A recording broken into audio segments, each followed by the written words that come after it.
All right, hey guys, welcome to Fearless Cooking. Today we're going to do shrimp and snow pea stir fry. But what I'm going to do is I'm going to go ahead and get the cauliflower rice started. And so I've got the oven preheated to 420. So I'll give you a couple of minutes to kind of get that done. I'm going to go ahead and get the stuff in here mixed and everything, and then we'll give you a couple of minutes, and then I'll toss it in the oven.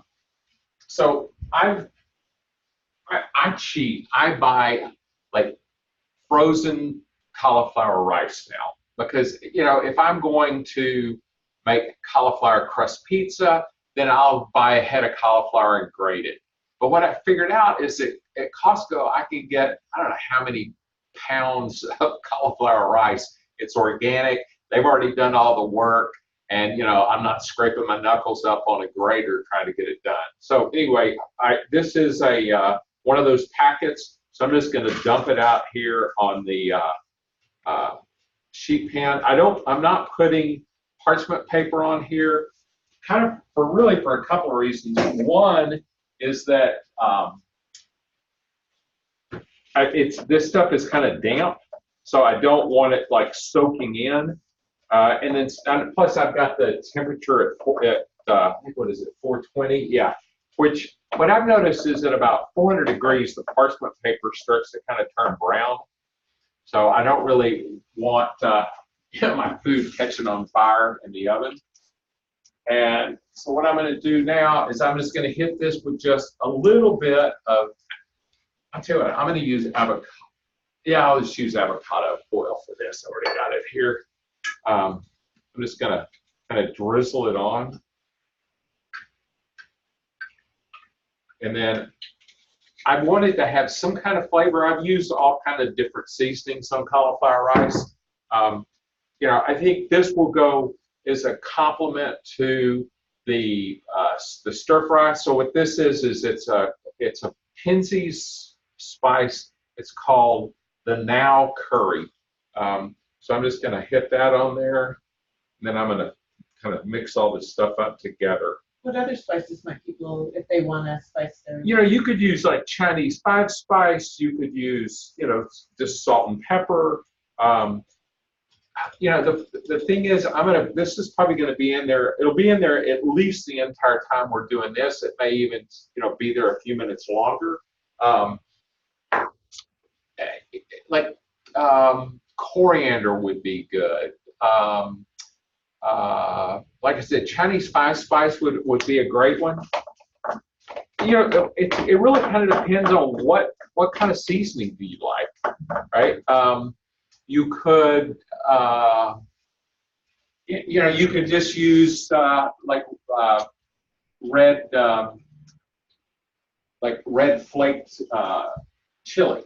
So, and I'm using some of that in the sauce. So anyway, I'm going to just sit this over here. I'm just going to let it sit for about 5 minutes as we kind of go through the ingredients, and then once I get done with this, I'll toss it in there. So what I've got is this started off as a pound of shrimp, and I went ahead and deveined it. And I have found this thing. It's been a while back. There's a link to it on the site. It's called the toadfish. I think it's the Frogmore shrimp cleaner. And what's nice about it is that you just put this tip at the very beginning of the shell, and you just run it all the way back to the tail. And this knife edge that's here goes ahead and deveins the shrimp for you. And if I'm the one doing the deveining, I always get the biggest shrimp that I can buy. I also try, unless I really know where it's being farmed, and in other words, if I get some kind of insight, I've got an app on my phone that's called, I think it's Seafood Watch. It's by the Monterey Bay Aquarium folks. And if they're telling me, hey, these guys have got a legit operation, their farming practices are great, then I will defer to their expertise, and I'll buy, from a group that they're recommending. But kind of absent that, I want to get wild caught shrimp. So that's what this is. And then I've got a bell pepper that I have just chopped. I've got snow peas that I've just rinsed and dried. These are shiitake mushrooms that I've sliced. And then these are green onions. And then this is 2 tablespoons of fish sauce. This is 2 tablespoons of soy sauce. This is probably about a 2-inch piece of ginger. You chopped it Chopped up? it, Okay. yeah. And what I did is I used a spoon to get the skin off of it, and then sliced it real thin, and then ribboned it, and then chopped it. And then this is 2 cloves of garlic, and instead of mincing it, I just sliced it real thin, because the thing about stir fry is stuff gets done so quick that I didn't want the garlic to get burned, because then it makes it bitter. This is a jalapeno that I've de-seeded. This is about 1/4 cup of white wine, and then we've got a lime cut in half, and then I'm just going to eyeball the honey. Because we have the fish sauce and the soy sauce, both of those have a fair amount of salt in them. So what I said in the directions is that I salt stuff as I go. I'm going to go a lot lighter on the salt today, just because we're going to have so much salt in the sauce. And then this is that the crushed red pepper that I was talking about. So anyway, this is kind of the ingredients. The wine I'm using is this Vitas Blancas that I've talked about before. It's a super, like, kind of a light Chardonnay. I like it a lot during the summer, especially if I'm going to have a meal like this. I'm going to go ahead and toss this in the oven. I'm going to set the timer. I don't think I'll need to, but I'm setting it for 30 minutes just so that it's there. So what I'm going to start off with is I will cook the shrimp first. And when I'm cooking shrimp, it's like I'm going to put all of this stuff, like I'm going to cook each thing. Well, some of these I will combine. Like the first thing we're going to do is the shrimp. I'm not going to leave it in there a long time, because number one, I don't want to overcook it. And the other thing is we're going to throw kind of everything back in the pool here at the end. But, I'm going to look for it to go from, looking like raw shrimp to being opaque and just a little bit pink. All right. Then the next thing. You'll take it out after you. Yeah, then I'm going to take it out. So I've got a bowl here, and I've got this thing, and I may use the wooden spoon depending. But I'm going to pull it out to that. Okay. Then I'll do the bell peppers, and then I'm going to do the onions. And with the onions, I'm going to go ahead and do the ginger, the garlic, and the jalapenos. Then I'm going to do the mushrooms. And what's going to happen is we'll add some oil right before we do those, but the mushrooms always like soak the oil up. So once they've soaked the oil up, then what I'll do is I'll add the white wine in here, and I'm going to, in essence, kind of steam the snow peas in the wine. And that way we're not like just bathing all this stuff in oil. Then I'll pull that out, and then we'll put the sauce in there, and then we'll put everything back in, stir it together, and bingo, we've got a great tasting meal. Here's another thing I'll say real quick, because this stuff will go pretty fast.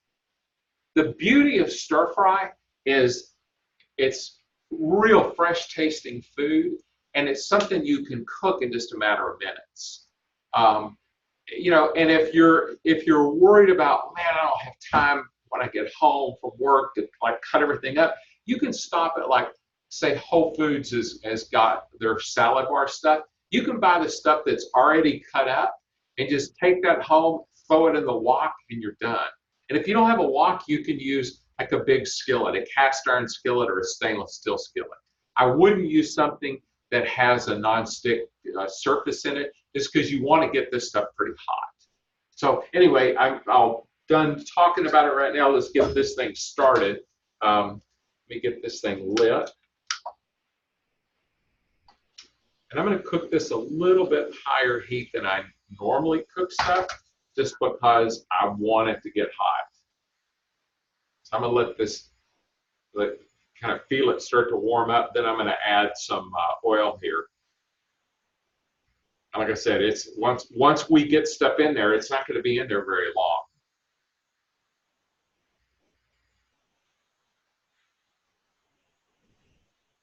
With this, you're warming up the pan before you put in the oil. Yeah, because one of the things I want is like I owned a hot tub and sauna company, and I was next door to a Chinese restaurant, and it blew my mind how hot they got and kept that wok.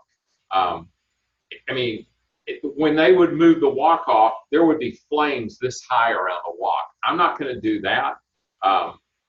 But yeah, you want it hot. You can see this one is starting to smoke, so I'm going to go ahead and hit it with the avocado oil.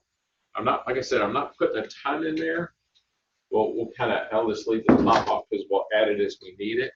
All right, and I'm going to add the shrimp, and I'm not going to overcrowd those. So you're not putting all the shrimp in? No, I could, but it's like every time you put that in, the shrimp is cold, and it's going to reduce the temp. And I'm just putting a little bit of salt in. All right. So we're just going to let that. I'm going to use this. Actually, I'm going to let it sit there for a second to kind of get brown on that side, and then I'm going to flip it, or not flip it, but I'm just going to stir it.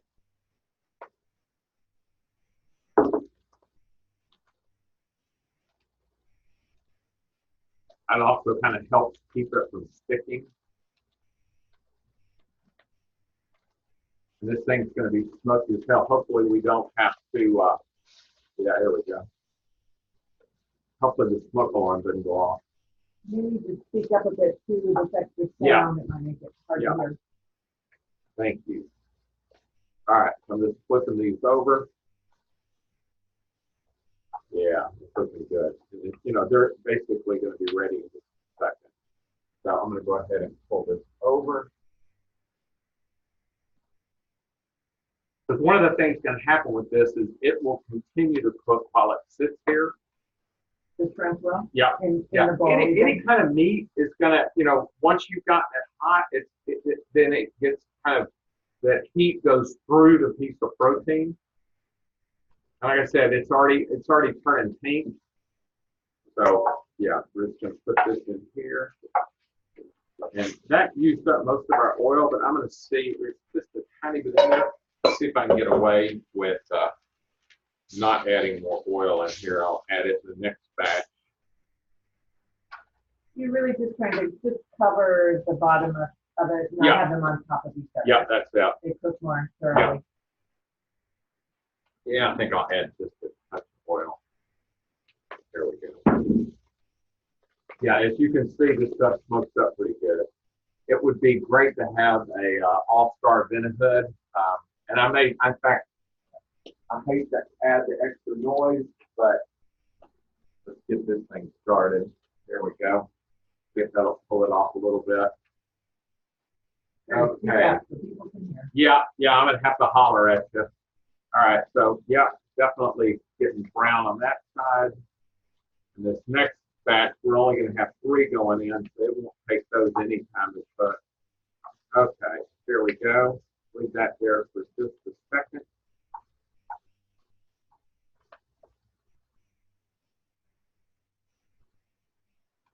All right.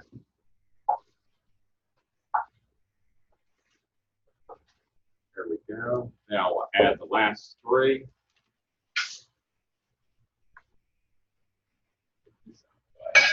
Okay. Yeah, there we go. Put this touch in. All right. Last 3 straps. Put just a touch of salt on them.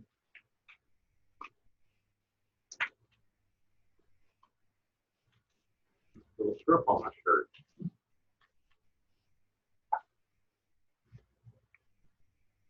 All right.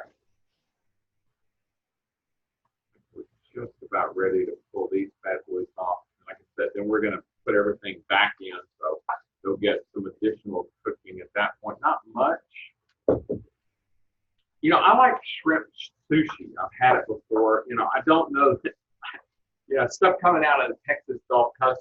You know, I mean, hell, I eat raw oysters coming off of the Texas Gulf Coast, so I guess the shrimp can't be that much different.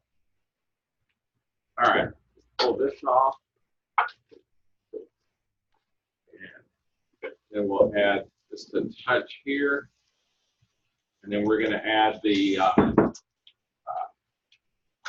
bell peppers.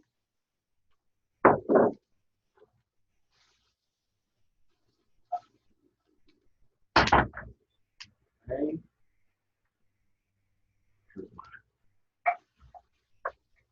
Yeah, these won't be in here long at all. Yeah. Yeah, this is one of those meals that it's like, it takes you a whole lot longer to cut the stuff up than it does to cook the whole meal. In the house, yeah, I know. It's like, you know, onward through the fog. All right. So here we go. Let's pull this stuff off. Oh, so you cook them one at a time, one thing at a time? Yeah, because it's like, number one, it all cooks, you know, the light stuff cooks at the same pace. But then the other thing, like I'm going to put several things in together this time. Okay. But it's, they're all going to cook like pretty quick. Okay, so once again. They all have about the same time to cook. So this, I'm putting the onions in. Now I'm going to put the ginger in. And I'm going to put the garlic in, and then the jalapenos. Okay, here we go. And that kind of tamped down our smoke just a little. Except anytime you heat, anytime you heat jalapenos on a really hot fire, basically, it's like, okay, it's probably a low version of, here's what it feels like to get gassed with tear gas. Because there is this volatile stuff that comes off of, you know, super hot jalapenos, and it will absolutely, like, torch you. I've been in a place, in an omelet station, where they ended up kind of having to evacuate the area when the guy started cooking the jalapenos, because everybody was getting like completely choked up. All right, I'm pulling these off. I'm going to put just a touch of oil in there, and then we're going to do the mushrooms. All right, this is all done. Okay, here we go. Touch of oil. All right. Here's the mushrooms. Now they didn't sizzle, so that means it cooled off a little bit, but it won't take long. I'm going to hit these with just a touch of salt. Okay.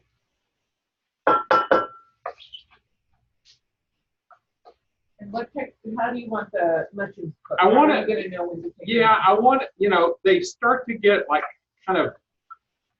First of all, they're not that springy, you know, kind of white mushroom. So they start. You can see they'll start to take on a little bit of color. That's what I want them to do, because you know what we're doing is that we're caramelizing them a little bit. We're also kind of drawing some of the moisture that's out of them. So I'm just moving them around. Probably should just, yeah, just leave them there for just a second.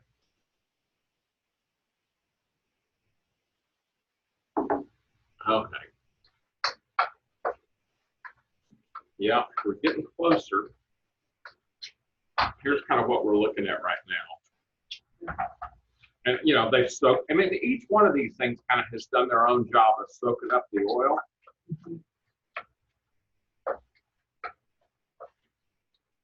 It's also why I think it's super important to use a good quality oil.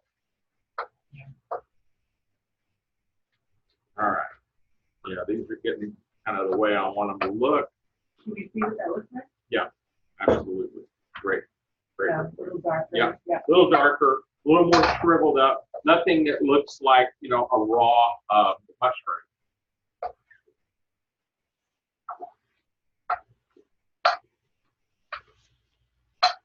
All right, now then, we're going to add the wine in here, which is going to, yeah, there we go. And we're going to add the snow peas. We're just putting them, whoa, putting them all in there. That would have been tragic.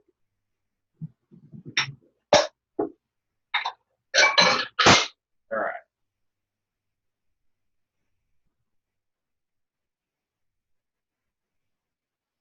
So you added the wine to cook them, not the oil. Yeah, I just, you know, to me, stir fry, if you're not careful, can be heavy. And since I don't have a, you know, a commercial Chinese restaurant set up with a bin and hood that, you know, that'll suck stuff off the countertop, it's like I can't go for the kind of heat that they can pull off there. So it's like, all right, this is a way. In fact, I'm gonna throw this on here, let it steam a little bit more.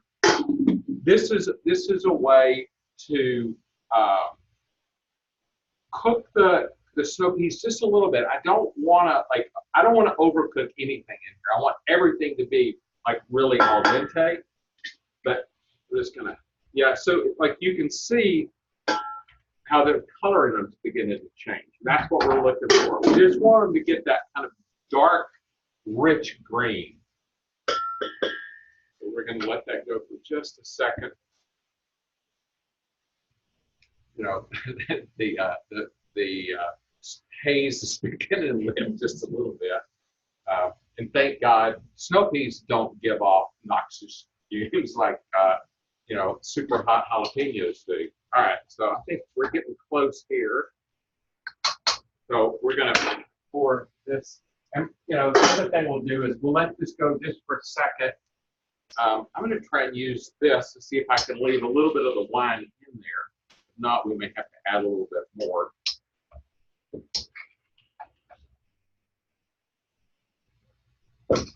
The wok I have is a flat bottom wok.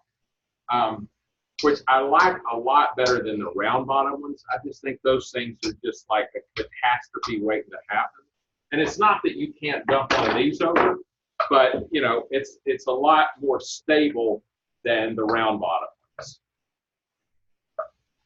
All right, so get ready to add, I guess I should say I'm fixing to, but I'll just say I'm getting ready to add some. There we go. Just a touch there. Yeah, and now I'm going to add the soy sauce. Now you're making. Yeah, now I'm making the sauce. Okay, so that's the soy sauce. Here's my favorite stuff, fish sauce. Oh yeah. And now then we'll add the lime juice.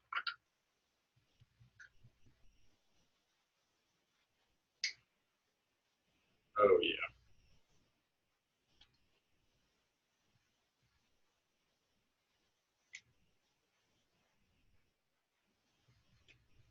No, the different. Yeah. And then I'm putting the peppers in. I'm not putting very many because I've got a whole jalapeno. Plus, I also have the ginger, which is kind of spicy in its own right. And that's, I don't know how much. It's not a bunch, but it's just enough to kind of round that flavor out. About a tablespoon, maybe. Yeah, probably less than that. Maybe a couple of teaspoons. I just want to stir this in good. It's going to be good. It's interesting. You've got the sweet, but you've got the umami. Yep. You've got all the different. Yeah, it's, you know, I think everything, and especially, so now I'm just pouring everything back in, okay? I like that balance of flavors, right? And I'll show you what this looks like in just a second. But, oh man, it's looking fantastic. No, heavenly.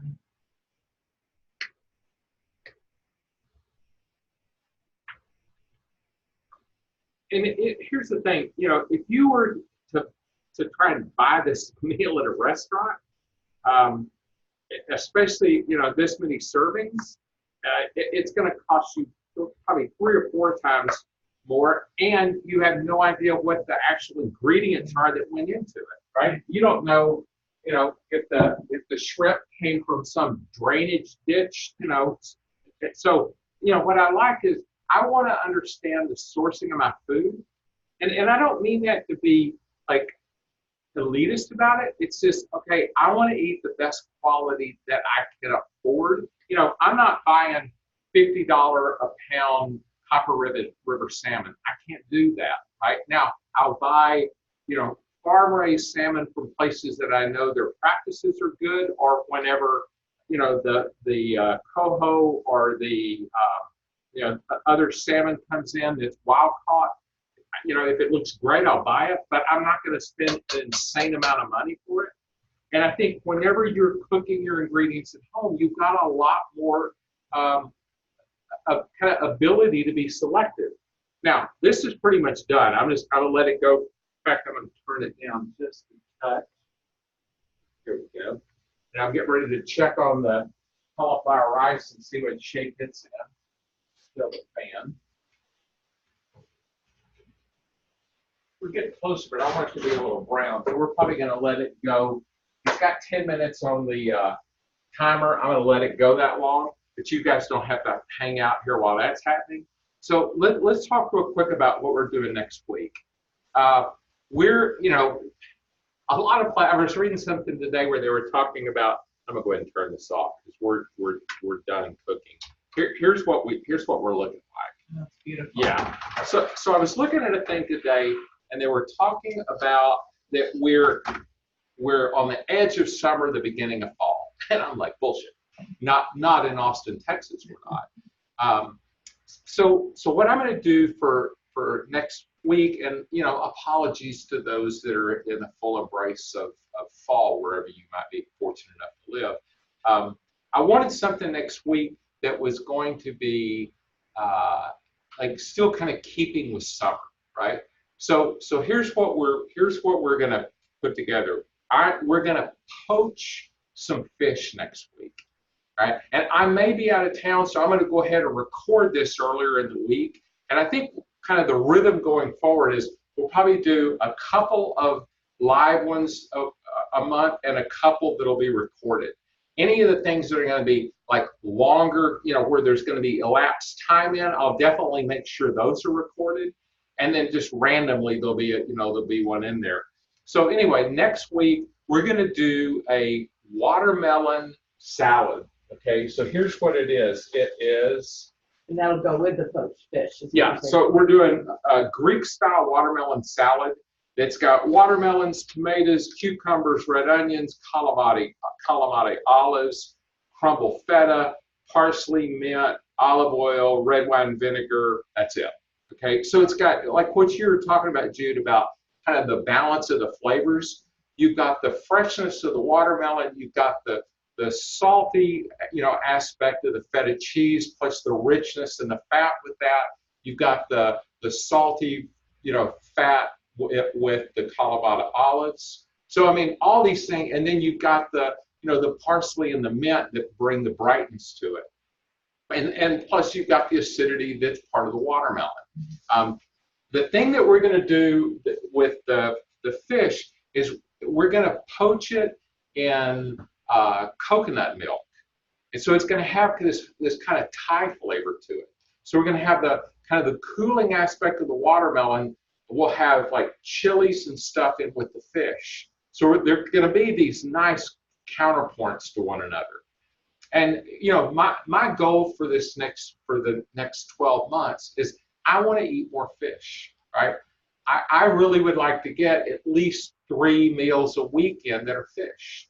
Just because it kind of goes back to the whole kind of primal ancestral eating approach, in that, for the most part, there was a lot of concentration of people along coastlines. And so we evolved eating fish. Now, obviously, if you're in the middle of the savannah, you're probably not going to be eating fish. But it's like we have access to it. We have, if you're in a town of any kind of size, most of the time you've got access to fresh. If you're in a place where, you're not going to be getting a lot of quality fresh fish. There's a lot of frozen fish that you can get that'll also work. Mm-hmm. But what I want to do is start figuring out kind of some creative ways to fix fish, because this will give you guys lots of options kind of in the future. Because with me, if I was fixing salmon, it looks like I was going to grill it or smoke it, right? Well, I want to start kind of expanding what what those options look like. Poaching is definitely a way to do it. We'll do another poaching recipe later that uses something called court bouillon, which is it's just water flavored with acids and with herbs. So anyway, next week the fish is that I'm gonna probably use salmon. You could also use halibut. You could use cod, flounder, kind of whatever is available that looks good to you. And this is going to also have lemongrass in it. So once again, we're going to have that kind of Thai flavor profile. So anyway, it was great cooking with you guys today. Stir fries, I hope that you see it can give you a lot of options with what to fix. If you're not a shrimp fan, you can do this with chicken, you can do it with beef, you can do it with fish. Any of the things that are the kind of more tender proteins, the time that it spends in the wok is going to be just, minutes. So, I'd love to get some of your comments about, things that you like to stir fry, and look forward to cooking with you guys next week. Thanks, and have a great one.